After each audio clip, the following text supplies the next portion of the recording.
YouTube, what's going on? It's Mesa Sean back at it with some Destiny 2. Alright folks, we got a bunch of Forsaken news to cover and a number of things clarified.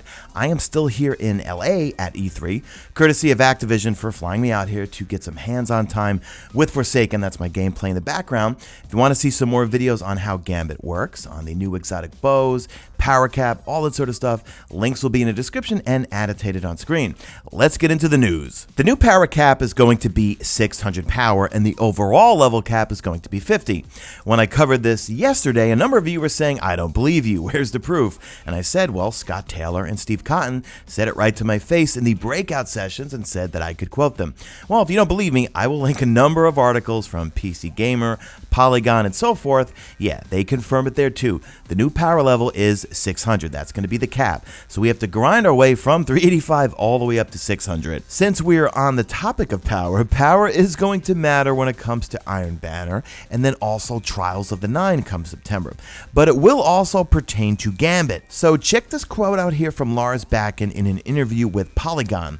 He says, our goals are that the power against PvE combatants, Gambit is an evergreen experience. So if you are power 450 or power 600, which is the maximum for Forsaken, we will always want it to be a fun experience. You're never going to overlevel those combatants. But the one difference is that Guardian versus Guardian power is turned on. So when you're playing Gambit, you might want to inspect what the other team's power levels are, because if they're much more powerful than you and they come to invade your area, you are going to die really fast. Now, one of my Twitter followers, Daryl Brannigan, sent me a really great article from PCGamer.com where they interview Scott Taylor and also Christopher Barrett. Lots of good information. But guys, please follow me on Twitter at MesaSean. There are so many people that keep tweeting me or also leaving in the comments that my videos are not hitting your subscription boxes. So I could ask you to try to turn on notifications, but if you really want to know when all my videos are going live, and also I answer a ton of questions, follow me on Twitter at MesaSean. So we all know that random rolls are coming back, but in this article, and we'll get into some quotes here, they confirm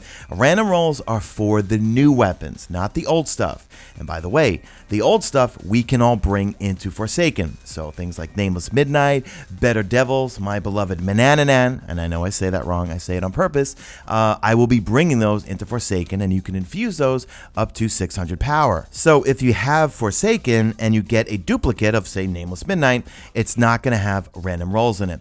Now, what do you guys think of being able to bring everything forward into Forsaken? I'm a little bummed out about it. I gotta be frank with you guys. I really liked it, and I was hoping they were gonna go this route like they did with the Taken King. Start all over again. Blue engrams, green gear, all new weapons. That stuff is left in the past, and maybe just bring some exotics forward or something. I don't know, that's my opinion, guys, but let me know what you guys think in the comment section. Are you happy that we get to bring all of our gear forward into Forsaken? So let's get into this interview here and get some quotes. So Christopher Barrett talks about random rolls, and then Scott Taylor does chime in about collections. So Scott Taylor says we're adding collections. We're introducing basically a trophy rack to track all the things that you're getting. There's going to be a few question marks in there where you're going to be like, I don't know how to get that. But for a lot of weapons in there, you're going to see how. All of those things together are going to create something where people are chasing awesome god-roll weapons that make those multiple drops really matter. Then the interviewer follows up with, can you pull stuff out of your collection like you would an exotic kiosk? Scott says, yeah, you could pull out exotics. You could also pull out year one stuff. And then for the Forsaken random rolls, we're going to dive into those details real soon. So here's the quote on the confirmation regarding year one stuff. So Scott Taylor says, the random rolls are going to be focused on the year 2 weapons, but you can infuse year 1 weapons and bring them with you. If you love Better Devils, by all means bring it, but you won't be getting those random perks in it. Then the follow-up question is, will those year 1 weapons no longer be dropping? Scott said, yeah, they will still drop, but they won't have random perks. Now, we know they still are doing something with the mods, and Christopher Barrett in a previous interview said between random rolls and the new mod system, we really will be able to customize our weapons. So the interviewer says, are you able to mod the year 1 guns? Scott says, I don't have a specific answer for you on that just yet. Now, we all were freaking out when we saw that Kaede 6 is indeed dead, and he's 100% dead. The quote here from this article, he's dead. he is dead. I will 100% confirm that he's dead. And it was funny because I was in the Activision press booth today, and I was just kind of throwing around some questions. And of course, I was just trying to fish for answers, but no one would answer. But I was like, this is interesting, because then who's going to give us our Flashpoint rewards? Who's going to sell the treasure maps? And I know you guys probably don't get the treasure maps, but they do drop exotics sometimes. But also, they're going to, if Kaede is dead, what are they going to do with all the strikes and certain story missions that well, I guess for the story missions, Nathan Fillion's voice will still be there. But what about the strikes that he narrates or parts of patrols? Who is going to take over? Who's going to take over the Flashpoint? Speculate in the comment section. Now, in the teaser trailer, we see that it was indeed Prince Uldren that killed him. So there's some pretty interesting quotes here. The interviewer says, "I like Uldren being a human-sized antagonist." Christopher Barrett says, yeah, he's someone who actually can talk to you and say things to you that you can relate to.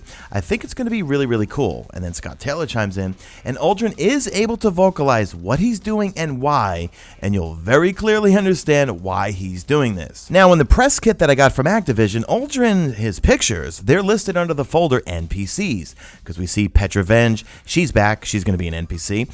Also, the Drifter, we don't know his real name yet, but they're calling him the Drifter. He's going to run the Gambit. He's going to have rewards, he's going to have bounties, he's going to have milestones, and so forth. So back to Uldren. So that begs the question, well, is he going to be a raid boss or something? Or are we just going to kill him at the end of the story? Well, it looks like the raid is going to tie in directly to the story of Forsaken. So Scott Taylor says, I'll tell you something about the raid. I'll tell you that the raid is connected story-wise to all of this. The raid is directly related to the story of Forsaken. It's not a side thing, it's an ultimate culmination of everything you've learned, but that doesn't mean the obvious thing. So when we see the press kit screenshots, it's quite obvious that Prince Uldren is in cahoots with these Fallen, or these Fallen Barons. So speculate in the comment section. What are you guys thinking? I'm thinking for the raid, you know what, he might be involved. Either we're going to kill Prince Uldren during the story, I'm doubting that, but maybe he'll be involved in the raid somehow in taking us through this raid, and at the end, I don't know, we get to kill one of the Barons or some big huge Fallen dude and Prince Uldren is there with him. I don't know, they have a chance to make this really, really interesting. Speculate in the comment section. So the interviewer tries to pull some more information about the raid regarding the raid loot, reasons to do the raid, and they definitely dance around the question, which I can't blame them. They want all of us, and they even say it in the interview, they want all of us as players to discover that. But they did say that the raid should be the most important thing, or one of the most important things and the most rewarding things to do within the game. So we know the raid is going to take place in the Dreaming City. We are getting two destinations, the Tangled Shore and the Dreaming City. Scott Taylor says, the Dreaming City is where the raid takes place, but it's a full destination. It's not just about the raid, it's about the endgame. It's a full place where you can go and do various things. It does change, but we're not going to tell you how. Now, I'm pretty sure in the VIDS, they did say something or allude to that the Dreaming City in week 1 might be a different or changed place by week 3 and 4. So it seems like this is going to be an evolving endgame destination. But this one quote from Scott Taylor got me really hyped about the Dreaming City, because he says, we're saying the Dreadnought plus the Vault of Glass is what the Dreaming City is going to be like. Then comes up the question of, well, what exotics are coming back from Destiny 1? The interviewer says, with this being a Western-themed expansion, there were 3 popular exotic hand cannons that people wanted, and of course he names off Hawk Moon, Thorn, Last Word, and so forth. So Christopher Barrett says, we're not announcing anything. We know those are our beloved weapons, and I would like to see them return as well at some point. There's going to be a ton of new awesome stuff in Forsaken. Scott chimes in and says, I'll say another thing. If you look at the Gambit trailer, you might see a little something. And of course, he's referring to Ace of Spades. If you saw my video from yesterday, well, we're getting bows as a new archetype, and I got to play with an exotic one called the Trinity Ghoul, and also a legendary one that had a lightweight frame in it. So Scott Taylor says there are short, medium, and long-range bows. Scott continues with, you're going to want to use it when you want to make sure that your shots are going to land. That's the biggest thing. The consistent one-off shots feel really good and have really high damage. Now, when I was using the exotic bow and even the legendary bow, man, those things had a lot of aim assist and they did pretty good damage. So you can actually just hip fire them. You can just press the trigger and an arrow will go flying off, or you can aim down sight and hold down the trigger trigger button and actually draw the arrow back, and you will feel a lot of aim assist. Those things were a lot of fun. You're going to love them in Forsaken. We also get some clarification on the new Solar Warlock super where you cast what's called Well of Radiance. You put your sword down, a big rift appears, your allies can jump in it and get tethered to it, but we were kind of confused because when we played it, we did not have access to actually look at the nodes. So what we do know for sure is when you pop the super, you put your sword down, you get a healing buff, your allies, if they jump in it, they get a buff too. But here the interviewer says, I really like the new Warlock super too, where you slam down this mega rift called Well of Radiance that buffs everyone's health and damage and does an AoE damage on cast. I don't think he's right on the damage part there, guys. I was looking at the numbers. I did not see any damage increase, but I could be wrong. However, when you do pop the super, your abilities will come back rather quickly and anyone that steps in it. But the popular Twitch streamer Gigs tweeted out, Solar Warlock is the first true support class. You can use your grenade to heal teammates or yourself. See, I did not know that. When I was playing with these clips there, I got my grenade, I was throwing it at the enemy. So Giggs also says, using these nades, your rift, and the new healing / damage buff super decreases your cooldown.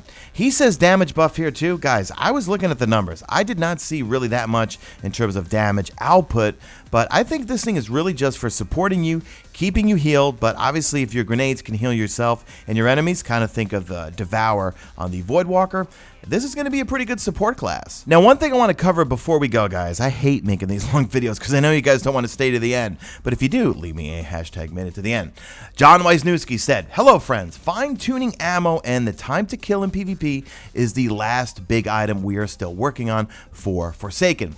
It's not locked in yet and will likely be tuning it until the last minute. Now, the reason why he tweeted that out is because we have a lot of questions, right? Like now you have kinetic shotguns, you have kinetic snipers, you have energy shotguns, you have energy fusions. So they're really trying to tweak the ammo economy, time to kill, because when I got to play, you know, if I put a shotgun as my kinetic, you can't just take a power weapon shotgun and throw it in your kinetic slot. It doesn't work that way. You have to actually get one to drop. You have to get a kinetic shotgun to drop. But one of my questions for Scott and for Steve at the breakout session was, well, can I use my auto rifle, shoot a bunch of ads, I'll see white bricks on the ground, I switch over to my kinetic shotgun, and now I got ammo everywhere. They said, no, that's not how it's going to work, or not how they're going to tune it. You're going to pick up ammo basically the way you would as if it was power. Even though it's kinetic, because it's a shotgun, because it's a rocket launcher, you're going to pick up the appropriate amount of ammo for that particular weapon type. So that's going to do it for this video, guys. I will be flying home tomorrow, actually tonight by the time this video goes live. We'll be streaming Guardian Radio live from my YouTube channel Thursday night at around 8:30 p.m. Eastern, so make sure you tune in. That's it, guys. Do me a favor, leave me a #made it to the end and drop a like in this video only if you see fit. Follow me on the Twitter at Mesa Sean. Check out my stream, usually and always on YouTube, and that's it. I am out of here like Vladimir, and please follow me on Twitter. I am so sick and tired of hearing so many people say to me, hey, I am not getting notified when your videos go live. YouTube put out some statement about a month ago, something that they're hand picking and choosing what they think the viewer wants. Look, if you subscribe to my channel, you obviously want to see my content. So turn on notifications, but follow me on Twitter and you'll definitely get notified when my videos go live. That's it, guys. Love you all.